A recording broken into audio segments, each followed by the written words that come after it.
Hello, my beautiful friends. We're going to be checking out something that's actually new to me. Today, we're going to be checking out Lindsay Nicole, a cool lady with 1 million subscribers who is also a zoologist and makes amazing videos about animals. Today, we have Megalodon versus Leviathan in the strangest and least common spelling I've ever seen. But it's probably the most scientifically accurate. I'm going to look it up after I pause this recording. So, if you're ready, let's go ahead and jump in. This is my first time watching Lindsay Nicole. So, frick. Never mind. I'm not going to tell you what just happened. This video is sponsored by Factor. The Megalodon was the largest shark to ever exist. Jesus that we know. Christ, lady. 360p is not doing you any favors. Hold on. This video is sponsored by Factor. The Megalodon was See, she looks much better. the largest shark to ever exist that we know of. But they were not alone at the top of the food chain millions of years ago. Oh, also, I looked up the Leviathan. It is a sea monster eating species of whale that was discovered or at least expanded upon in 2022. It's fairly recent. That's probably why it's going up against the Megalodon, which has been for so long at the very top of the prehistoric food chain.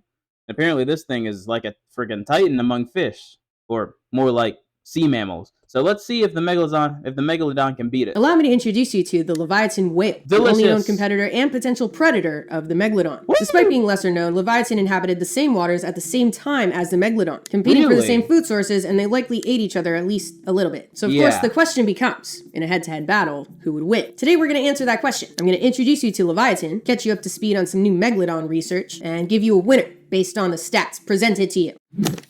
Well, as always, we gotta get the Lindsay. general information out of the way. I'm gonna give you a well-rounded understanding of each of the species, so we're all on the same page about what the fuck they got going on. Starting out with our main man, the Megalodon, scientifically Otodus megalodon. They were the largest sharks to ever exist that we know of, and were alive between 23 to 3.6 million. I like how there's a maximum size and a conservative size. So you're like, so that's the range. That's the range of how big he was compared to you, me. Jeez. Oh man, I thought it was bigger, to be honest. I thought it was like as big as a whale, because Jesus freaking Christ, you know how big those things are. 20 years meters ago, aka a long fucking time. That's like a humpback whale by itself. Based on their fossilized teeth found on every continent except Antarctica, they were all over the place, tearing shit up globally for about 20 million years. Their teeth, which could get to about 7 inches long, have been found in the bones of different prehistoric whales and seals, and bite marks on these bones even survived the fossilization process over millions of years. Wow. If you watch my other recent video on prehistoric sharks, aka ratfish, you know that sharks, skates, rays, ratfish, sawfish all exist in a group called chondrichthyes, the cartilaginous fish. Yes. They have skeletons made of cartilage, not bone, all of so it. their skeletons don't really fossilize. So all that's left is just a shit ton of teeth. Only under extremely rare and perfect conditions can a little bit of this cartilage be preserved, and this has only happened a couple of times with Megalodon fossils in the form of vertebrae, and I want to say part of their jaw. I thought I read that in one of the papers, but then I couldn't find it again, so take that for what it is. Maybe. The point is, most of what we know about Megalodon has been determined from their teeth, along with the ultra-rare cartilaginous remains and bite marks on their unsuccessful attempts to eat. This has led to a lot of different estimations and processes for determining those stats over the years, which, by the way, science has known about Megalodon since like 1835. Jeez. So, some changes have been made, to say the least. One thing that seems to be in agreement is they had a mouth like nobody's business, with 276 razor-sharp teeth that, when combined, gave them a mouth that was 9 by 11 feet big, open. Dang, look at Karen standing in the middle, just smiling. Dang, if that's a 9'11", almost 10 feet, then Karen is like 5'2". Because this thing, she is barely above halfway. Been wide. They could have swallowed you and your entire family at the same time. Well, that's probably the upper estimate, so let's just say you and a friend could have swallowed you and a pal. Their bite force also seems to have been nuts, with max estimates placing it at 40,000 pounds per square inch. For comparison, humans have a bite force of like 120 pounds per square inch. This is the strongest bite force of any animal to ever exist that we know of. What has fluctuated dramatically over the years is our understanding of their size, how big they can get. Early estimates put them at 80 feet long in 1909, even 100 feet long in 1922. I blame Prohibition. Let me actually explain how science has even come up with those size estimates from just a shit ton of teeth. Drum roll, please. Ratios. This is not going to turn into a math class, I swear to God. Scientists essentially take living species that are thought to be more closely related to the Megalodon, in this case, great whites, use their measurements like tooth measurements, compared to their overall body length, figure out what relationship that is, and then apply it to the Megalodon. This is like the most dumbed down way to describe it, but you remember those, wait, hold on. Where's my marker? You remember this shit in 6th grade? Like this shit? Yeah, you know, yeah, friggin' cross multiply, then you get friggin' 1 and 7 times 16, 70 plus 42, 112, 1, or x equals 112, so. And then you'd have to like cross multiply and find x. The body size of Megalodon is x in this scenario. This is a really shitty analogy, okay? Whatever. I mean, if you got yeah, it, but... if you didn't, it doesn't matter. No, so it's as fine. time has It's gone on, fine. equations have shifted, variables used have been shifted. So today there are just like so many size estimates for the Megalodon, using all different variables. They range from like 30 to 65 feet, which honestly might just be the size range that existed anyway, because that's what we see with animals today anyway. So regardless, they were humongo. I was planning to end the quick stats there and then move on to the Meg's competitor, the Leviathan whip. However, as luck would have it, some new research was published about the Megalodon that is very relevant to this video. As I was researching it, it was literally just published. Would you believe the luck of that? Remember the placoid scales I talked about in the last shark video, prehistoric shark video? The skin teeth? If you haven't seen that video yet, I suggest you do. You would like it if you're here. But I'll do a quick recap anyway. So, sharks and other chondrichthyans are covered in what are called placoid scales. Delicious. They have a core of dentine with an enamel-like cover. And you know what else has dentine and enamel? Teeth.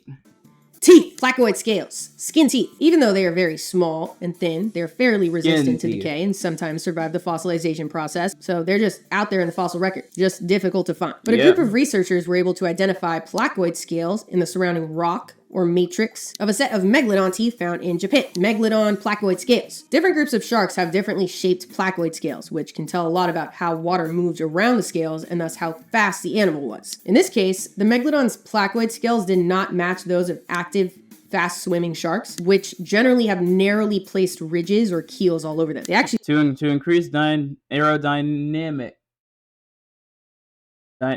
They're how aerodynamic they are. Isn't there a term for the amount how aerodynamic a shark is? I guess not. Dynamicness. No. So it makes sense that the Megalodon was slow moving because it's so freaking big. I mean, she seemed to be more characteristic of an average swimming shark that occasionally had quick bursts of speed to snatch. Exactly. This is a plot twist because the Megalodon had previously been determined to be partially warm-blooded or endothermic, producing their own body heat, which is a characteristic of modern active sharks. Swimming, fast hunting sharks. So this also led to new insights on how they burned all that metabolic heat they produced, rather than using it as active swimmers as they thought they did. It seems as though the warm-bloodedness allowed them to digest larger pieces of food, absorbing and processing the nutrients more efficiently. And speaking of processing nutrients, I think now is a good time to introduce you to today's sponsor, Factor. Factor is the ultimate solution for all your summer arts. I know it can relax also, and they run just 2 minutes. Sorry, meals I'm are available choice for their production sites and feature sustainably sourced seafood in their meals. They do. Ooh, sustainably sourced seafood. That is actually appealing. But not really looking for a food service today, so go ahead. Hold on. 50%, huh? Ooh, that's so tempting, guys. Lindsay Nicole 50. Man. Way to make the most of your summer, I highly recommend giving Factor a try. With their fresh, flavor-packed meals delivered right to your door, you can focus on what truly matters, getting stuff done and having a good time. All right. It's a 50% discount, guys. I mean, moving on to the Leviathan whip. If you've never heard of it, there's a chance you're confused on how you've gone this long without hearing about this giant, fucking, apparently ferocious, big fucking whale. Right. The shark is all over the place, so how did the whale get left in the dust? The simple answer is that they were only discovered recently in 2008. The Meg has been known for nearly 200 years. 200 years of discovering new shit with new techniques, franchising the shit out of them, gaslighting people into thinking that they're actually still alive in the deep ocean, while the Leviathan whale has only been known to science for 15 years. Well, technically they weren't described until 2010, so we could technically say they've only been known to science for 13 years. They're scientifically in middle school. Luckily though, what's been unearthed about this pubescent fossil has been able to get give scientists a good idea of what they got going on. Actually, let me just make a quick note about their name, because every time I talk about them on TikTok, we think the Leviathan. Yes, I understand. Not Leviathan, Leviathan. There's a difference. I get a ton of comments like, you're pronouncing Leviathan wrong. So yeah, Leviathan is in reference to the mythical sea monster Leviathan. It's just the Hebrew spelling. It was actually initially named Leviathan Melville. Leviathan Melville after the author of Moby Dick, Herman Melville. But it turned out Leviathan as a scientific name was already used for a mastodon. And with how the scientific naming system works, that shit does not fly. Like the whole point of scientific names is so that you have one name to describe one species and you cannot possibly get it mixed up with anything else. No matter what language you speak, that's the shit. That's it. So they had to change it to Leviathan Melville, again, the Hebrew spelling, and that's just what it is. So Leviathan Melville was a sperm whale that was first discovered in Peru in 2008. Individual teeth of this species have been found all over the world for over a century. So scientists knew that at some point there was some prehistoric sperm whale in the ocean about 10 million years ago, but it was kind of just left at that for a while. I don't know how they were able to gloss over that, but whatever. The fossil that was unearthed in Peru changed everything. It was a preserved skull that was nearly 10 feet long. Just the skull, 10 feet long, which based on modern sperm whale comparisons suggests the species could get to 45 to 60 feet long, about the same size as a modern male sperm whale. I mean, yeah, that's what I said. That's what I said about the Megalodon, that it's just about the size of a humpback whale.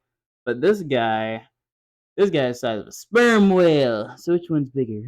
So why all the fuss? Why were they thought to be so ferocious? Well, they could swim the real fast. nightmare was their mouth. Because unlike their modern counterparts, which only had lower jaw teeth used for suction feeding on giant big-ass squid, Leviathan had teeth in both their upper and lower jaw. And these teeth could get to a foot long. Ridiculous. Yeah, like the Subway sandwich. Well, like the old Subway sandwich. The largest biting teeth of any animal to ever exist, that we know of. These two characteristics suggest they were chomping like nobody's business. These bitches had an entirely different hunting and feeding strategy than their modern counterparts. Based on the characteristics of the jawbones, Leviathan also had much larger attachment areas for the temporalis, the primary jaw-closing muscle, that were actually much more similar to modern killer whales, which suggests Leviathan might have occupied an orca-like niche, just on a larger scale. How's that for fucking terrifying? It is pretty freaking terrifying, because the killer whales are menaces that murder for fun. They're freaking like those things, man. Oh my lord, they're ferocious. And if these gigantic whales are just like them with foot-long teeth, then yeah, I understand. The mouth was about 6 by 4 feet open wide, so definitely not as gaping as that of the Megalodon, but I'd still argue large enough to swallow you and a friend. At least two short people, so like me and a friend. And on top of the fossil skull is this large concave surface, similar to that of today's sperm whales, which house the spermaceti organ and the melon, two organs used in echolocation. They were likely able to echolocate. And like other mammals alive today, the Leviathan was most definitely endothermic, which means that just like the Megalodon, the Leviathan whale would have had really high caloric requirements for their metabolism, so they likely also ate seals and other whales alive at the time. The fossil teeth, which have been found in Peru, Argentina, South Africa, Australia, North America, and the North Sea, suggest the Leviathan had a worldwide distribution about 10 to... No, hold on. And other whales alive at the time. The fossil teeth, which have been found in Peru, Cusco, Argentina, what the frick? South Africa, yeah, that Waka Waka, that Africa, Australia, delicious. North America, and geez, bro, is it specifically in the United States, or is Canada involved too? Because then again, Canada's turning into the United States, just a smaller version, so never mind. The North Sea suggests the Leviathan had a worldwide distribution about 10 to 5 million years ago. Again, since the species is newly discovered to science, I'm going to guess that time period is going to either expand or shift a little bit. We just don't know enough about them yet to say for sure what the fuck was going on. But despite that, we can definitely very confidently say at some point the Megalodon and the Leviathan whale inhabited the same waters at the same time, likely for a very long time. So head to head, who would win? Well, there's good news and bad news. I'm going to start with the bad news first. We don't know. We cannot say for sure. For a few reasons. Obviously, this question depends on the size of the individuals in question. So let's just assume average stats across. Yeah, obviously the whale is going to be... Oh, frick, this whale's actually might be a little bit smaller. Like, the minimum size is pretty frickin' big, but it's a whale. I expected it to be bigger. Instead, it's just in the middle of the much longer range of Megalodon. Across the board for the two species. That aside, the Leviathan whale still requires a lot more research, new fossil discoveries to create a more well-rounded understanding of what they had going on as a species. And I know this is upsetting to hear, but welcome to science, bitch. Nothing is ever given to you straight. But good news. Here's the good news. I'm willing to have fun with it, because who gives a fuck? We're just gonna make assumptions, okay? For the sake of this video, we're gonna make assumptions. Let's assume that the relationship between the Megalodon and the Leviathan whale was kind of like that of today's great white sharks and orcas, since they both occupied those niches on a larger scale. They occupied similar habitats, at least temporarily, overlapping territory, going after the same prey sources, and occasionally bumping into each other for a little tussle or even a little bite. I mean, if those are the standards that we're going by, then the Leviathan would definitely win, because orcas eat sharks. And obviously sharks can eat orcas, but usually if they're going to jump an orca, they're going to go in groups. A one-on-one between an orca and a shark, it'll be a little bit tough, but it's not going to be like a really long fought struggle. The orca's just gonna kill it. My money's on the whale. Like, done deal. For me, personally. Don't put that in. While the Megalodon might have been stronger, had a more powerful bite, the Leviathan whale had the upper hand of mammalian intelligence, which we have seen time and time again. Leave bitches in the dust. Right. I mean, there are 2 orcas ripping out the livers of great white sharks in South Africa right now. Like, that is currently happening. That shit is calculated. Based on the fact that it's happening right now, I will put my money on the whale. But I would love to hear what you think in the comments. And if you like this video, be sure to subscribe so you don't miss my next long form video coming out next week. You can check out my weekly live streams on Patreon, and we just added a Discord server there. And you can keep up with my regular short form content on TikTok and Instagram. And for now, stay curious. The world has a lot for us to learn. See ya! I guess that's it. All right. Anything left? See. I actually agree. I think that the whale would smoke that little shark. Not because of... I mean, they're similar sizes, most likely, but I feel like the whale, since it's designed to be a predator.